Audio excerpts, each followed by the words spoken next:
Enregistrement. Voilà, bonjour. Donc je suis avec monsieur Bernard Gilles, apiculteur à Ops. Bonjour. Oui, bonjour. Alors, eh bien, racontez-nous un peu la vie de ce stand tout en couleurs, avec du miel, du pollen. Nous sommes donc au pays des abeilles.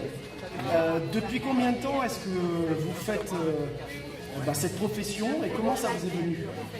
Ça est venu de père en fils et mon père a 80 ans, alors on a continué la suite.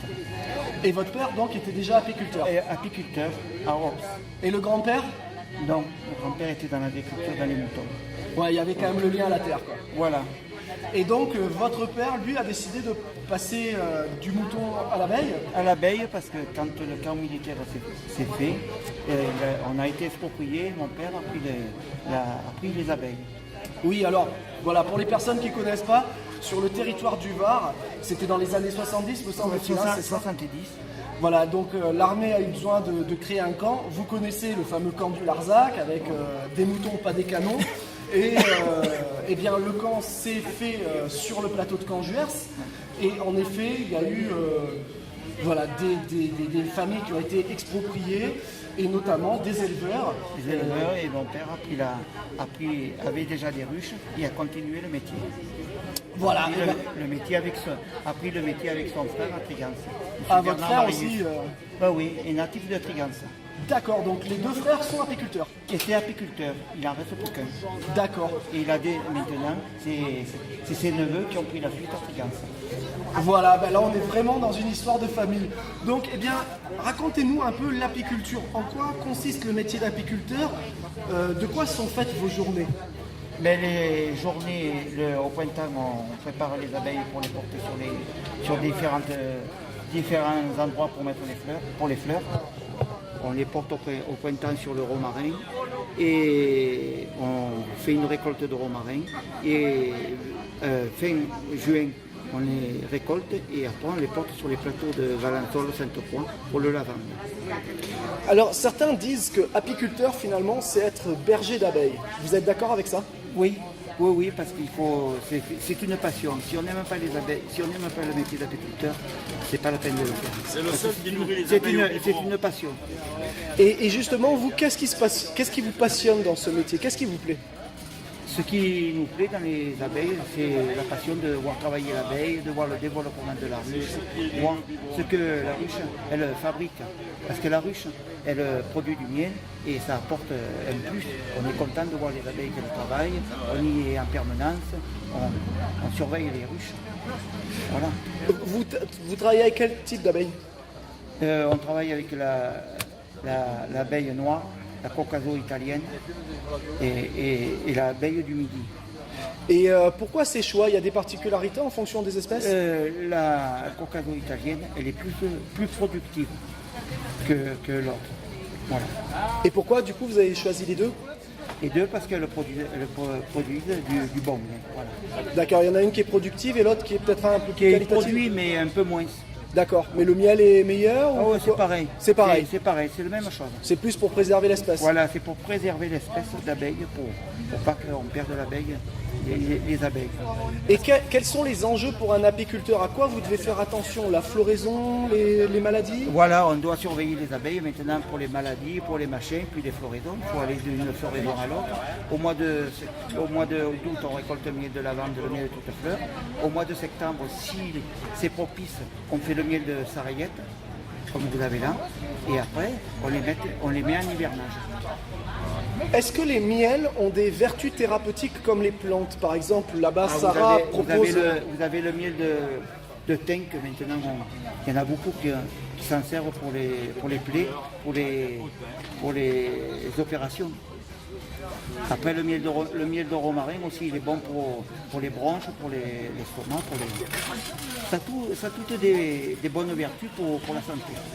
Alors souvent, on dit les familles qui, de père en fils ou de mère en fille, savent se passer des témoins, ont souvent des secrets sur les savoir-faire ou sur l'utilisation. Quel serait le secret que vous offririez aujourd'hui aux personnes qui nous écoutent? Le secret, c'est de garder une exploitation de famille Voilà le secret. Le secret, c'est que quand on prend de père en fils, c'est qu'on arrive à sauver un patrimoine des parents. Voilà ce qu'il faut faire. Et qu'est-ce qu'un bon apiculteur? Est-ce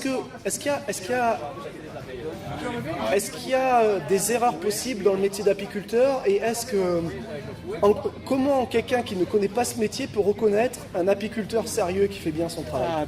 Il faut quelqu'un qui se met amateur sur les abeilles, il faut que d'abord il prenne des bouquins, il faut qu'il étudie, il faut qu'il voie, parce que ça ne se fait pas comme ça, le métier d'apiculture. Il faut être né là-dedans et connaître les abeilles, connaître le miel, connaître toutes les trucs, parce qu'il y en a beaucoup qui achètent une ruche ou un machin, et s'ils ne connaissent pas, l'année d'après, ils n'ont plus de ruche.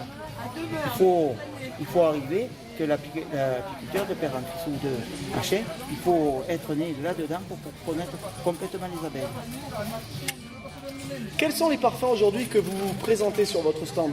Alors, je présente le miel de sarriette, le miel de romarin, le miel de châtaignier, le miel de lavande et le miel de toutes fleurs. Et ces miels, est-ce que le butinage des abeilles se fait exclusivement dans le Var, en Provence ou au-delà encore? Non, là c'est tout en Provence. Le miel de sarriette, c'est en Provence, le romarin pareil, et le châtaignier, c'est sur la côte, et le lavande sur les plaines, et le toute fleur en montagne. Et alors je vois aussi du pollen. Qu'est-ce que c'est que le pollen? C'est quoi la différence entre le miel et le pollen? Le pollen, c'est les graines qu'elle butine dans les fleurs. Dans les fleurs, le pesticide de la fleur. Et ça sert pour les brûlures d'estomac, les constipations. C'est un régulateur des intestins. Et il faut prendre une cuillère à café tous les matins à jeun. Tous les matins à jeun. Voilà, vous faites une cure d'un mois. Une cure d'un mois. Et vous faites aussi tout ce qui est gelé ou pas? La gelée royale, oui, mélangée au miel, toute prête à l'emploi. Et c'est bon pour quoi ça? C'est bon pour quelqu'un qui a été opéré, c'est un remontant, c'est quelqu'un qui a eu la grippe, qui a eu un machin, qui a pas se remonter, c'est un fortifiant. Donc à la sortie d'une opération ou d'une maladie? Voilà, vous prenez, faites une cure de 21 jours. 21 jours, c'est des petites cuillères tous les matins à jeun. Une cuillère à café ou plus petite? À café. À une cuillère à café, tous parce les matins, que là on est sur un mélange de voilà, miel et de gelée royale, parce que la gelée royale pure, il faut la garder en frigo. Que celle-là mélangée, battue au miel, vous pouvez l'emporter dans l'avion, dans n'importe, ça ne bouge pas. Alors c'est aussi la question que je voulais vous poser, le miel ça se conserve ou ça se mange vite? Non, et si ça se conserve comment? Ça se conserve, vous le mettez à l'abri de la lumière comme là, et vous pouvez le garder 10 ans, ça ne bouge pas. En cave ou dans la non, cuisine? comme ça, dans la cuisine, dans la cave, où vous voulez, il ne bouge pas. Si vous le tenez comme il faut qu'il soit à l'abri de la lumière. Alors le miel, on a parlé des vertus thérapeutiques.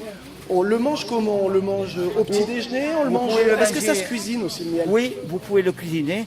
Par exemple un rôti de porc, vous pouvez le passer avec un pinceau et ça vous assouplit la viande, comme un poulet, comme... Est-ce que je vais peindre mon rôti de porc avec du miel avant la cuisson ou pendant la cuisson? Avant la cuisson, et vous le mettez au four et il restera plus souple. Et est-ce que si le four est trop fort, je risque de brûler? Voilà, il faut que vous le mettiez à une basse température et après il se dort et ça vous assouplira la viande. Eh bien voilà un autre secret culinaire. Merci beaucoup pour votre témoignage. Vous êtes basé où?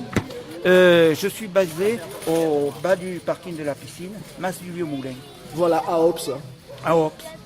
Merci beaucoup, félicitations pour tout ce témoignage. Alors je vous invite évidemment à vous rapprocher de ce superbe stand et à pouvoir déguster des miels. Vous pourrez aussi trouver, ce sont des savons?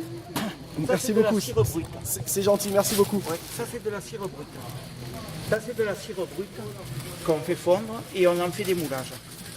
Donc ça sert pour faire des bougies? Pour faire des bougies, pour cirer les meubles, pour mettre en décoration. D'accord. Eh bien merci encore pour ce témoignage. Voilà, donc de la cire, du miel, de la gelée royale mélangée avec du miel, du pollen. Et vous avez même voilà, des petites cuillères à miel. Oui, cuillères à miel. Donc fait en buis. Pour pouvoir déguster le miel, il faut les tourner en bois. Voilà, vous savez tout maintenant sur le miel. Merci beaucoup pour ce chouette témoignage.